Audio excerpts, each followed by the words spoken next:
was born on October the 8th, 2002. It was quite a traumatic birth to begin with Emily being born with shoulder dystocia. So the first implication was whether or not she'd broken his shoulder or not.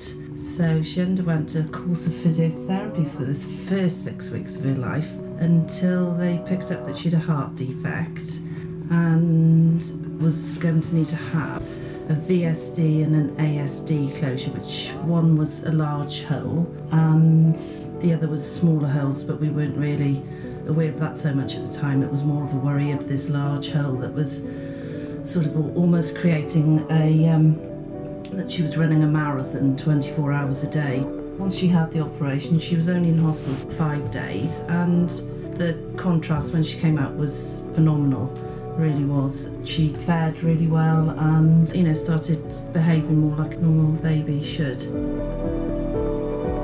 Emily's first experience with climbing was when we were on holiday in the Isle of Wight, and we went to a garlic festival, and as we were walking through the festival we noticed a mobile climbing wall, and so Emily had a go of it, and that was kind of her first experience with climbing, and she absolutely loved it, and everything happened from there really.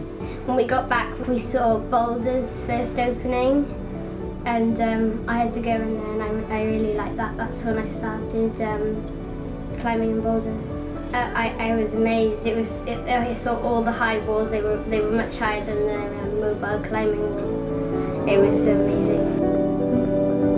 So Emily Phillips started here on our children's climbing course and then progressed onto the spider monkeys and then into the geckos clubs, where she learned all the skills she needs to be a climber. She was then selected for the Climbing Academy.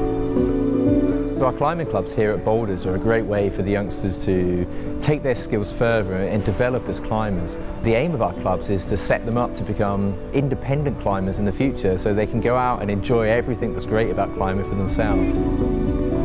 From the climbing clubs, we end up with this massive talent pool that we select the kids that are showing the most talent and the most promise to go forward into our Climbing Academy. But the big difference between the clubs here at Boulders and the Climbing Academy is that the clubs have a very rounded approach to the youngsters' development, where the Climbing Academy is there really to help push these kids on, and it's really performance orientated. Our aim is to win national climbing events and to go beyond that, to get them into the GB climbing team so they can compete internationally at World Cups. So if you want to be like Emily Phillips and stand on top of the podium at the national final, then the best place to start is on the children's climbing course.